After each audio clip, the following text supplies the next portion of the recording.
മുഖ്യമന്ത്രി V D സതീശനെ പൂട്ടാനുള്ള നീക്കമാണ് മാധ്യമങ്ങൾ ഒറ്റക്കെട്ടായി നടത്തുന്നത്.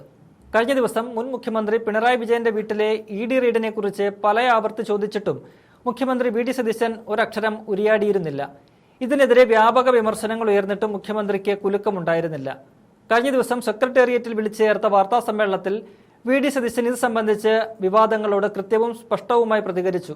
താൻ എപ്പോഴാണ് ഒരു കാര്യത്തിന് മറുപടി പറയേണ്ടതെന്നും തീരുമാനിക്കാനുള്ള അവകാശമെങ്കിലും തനിക്ക് നൽകണമെന്നാണ് വി ഡി സതീശൻ ചൂണ്ടിക്കാട്ടിയത്. 10 തവണ ചോദിച്ചിട്ടും മറുപടി നൽകിയില്ല എന്നൊക്കെയാണ് വാർത്തകൾ വരുന്നത്. എന്നാൽ താൻ നടക്കാനിറങ്ങുമ്പോഴും പോകാനിറങ്ങുമ്പോഴുമാണ് ഈ ചോദ്യങ്ങളെല്ലാം ചോദിച്ചത്. ഒരു കാര്യത്തിൽ മറുപടി പറയാനുള്ള തീരുമാനം തന്റെ അവകാശമാണ്, അതെങ്കിലും തനിക്ക് തരണമെന്നും വി ഡി പറയുന്നുണ്ട്. ചോദിക്കുന്നതിനിടെ ഒരു മൈക്ക് തന്റെ മുഖത്ത് വന്നാണ് ഇടിച്ചത്. അപ്പോഴും ഒന്നും പറഞ്ഞില്ല. ഒരു വിഷയത്തിൽ പഠിച്ചിട്ടേ പറയാവൂ എന്നതാണ് തന്റെ രീതി. താൻ ഒളിച്ചോടുന്ന ആളാണോ എന്നും സതീശൻ ചോദിക്കുന്നുണ്ട്. ചോദ്യം ചോദിക്കാനുള്ള മാധ്യമങ്ങളുടെ അവകാശം പോലെ മറുപടി പറയാനുള്ള അവകാശം തനിക്ക് തരണം, അതൊരു അപേക്ഷയാണ്. മൗനി ഭാവയെന്നടക്കം മാധ്യമങ്ങൾ വിമർശിച്ചു. മുഖ്യമന്ത്രിയായിരുന്നപ്പോൾ പിണറായിയുടെ അടുത്തേക്ക് പോകാൻ പോലും കഴിയുമായിരുന്നു. അതുമായി തന്നെ താരതമ്യം ചെയ്യരുത്. താൻ മറുപടി പറയേണ്ട സമയം തീരുമാനിക്കേണ്ടത് താനാണെന്നും മുഖ്യമന്ത്രി വ്യക്തമാക്കി. ഇ ഡി റെയ്ഡുമായി ബന്ധപ്പെട്ട സംഭവങ്ങളെക്കുറിച്ച് മുഖ്യമന്ത്രി വിശദീകരിച്ചു. കേന്ദ്ര ഏജൻസി രജിസ്റ്റർ ചെയ്ത കേസിൽ അവർ അന്വേഷണം നടത്തുകയാണ്. അതിൽ സംസ്ഥാന സർക്കാരിന് എന്ത് റോളാണുള്ളത് എന്ന് വി ഡി സതീശൻ ചോദിക്കുന്നു. റെയ്ഡ് നടക്കുന്ന കാര്യം സംസ്ഥാന പോലീസിനോ സർക്കാരിനോ അറിയുമായിരുന്നില്ല. അവരെ മുൻകൂട്ടി അറിയിച്ചിട്ടുമുണ്ടായിരുന്നില്ല. എന്നാൽ അവിടെ ആൾക്കൂട്ടമുണ്ടായപ്പോൾ പോലീസിനെ അയച്ച ആഭ്യന്തരമന്ത്രിയുടെ ഇടപെടലാണ് വലിയ അക്രമങ്ങൾ ഒഴിവാക്കിയത്. അവിടെ കൂടി ആൾക്കൂട്ടം ചെയ്തത് ശരിയാണോ എന്ന് ചിന്തിക്കണം. പ്രതിപക്ഷ നേതാവ് ബി ജെ പി സർക്കാരിനെയോ കുറ്റപ്പെടുത്താൻ തയ്യാറാകാതെ രാഹുൽ ഗാന്ധിക്കെതിരെയാണ് സംസാരിച്ചത്. രാഹുൽ ഗാന്ധിയെ ഇ ഡി ചോദ്യം ചെയ്തപ്പോൾ ആരെങ്കിലും കാറ് തല്ലി തകർത്തോ എന്നും മുഖ്യമന്ത്രി ചോദിച്ചു. ഈ രീതിയിൽ കൃത്യവും സ്പഷ്ടവുമായി മുഖ്യമന്ത്രി മറുപടി പറഞ്ഞിട്ടും വീണ്ടും അതേ ചോദ്യം ആവർത്തിച്ചതാണ് അദ്ദേഹത്തെ ചൊടിപ്പിച്ചത്.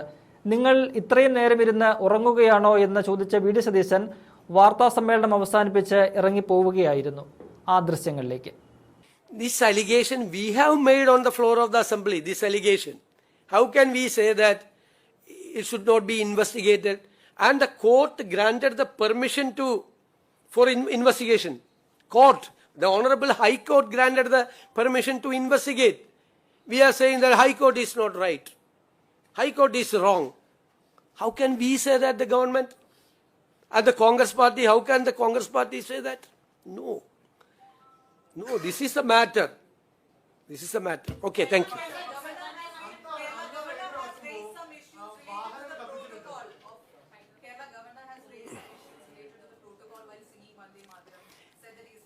That singing Vande Mataram is not mandatory.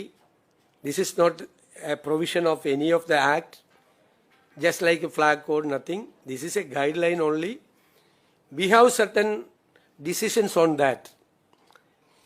Congress party and the UDF is having certain decisions on these stanzas. That is why we have taken that decision.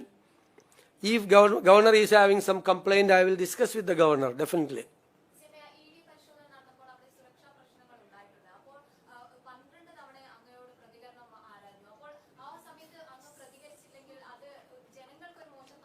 ഇപ്പൊ ഇത്ര നേരം ഉറങ്ങുമായിരുന്നു അവിടെ ഇരുന്ന്.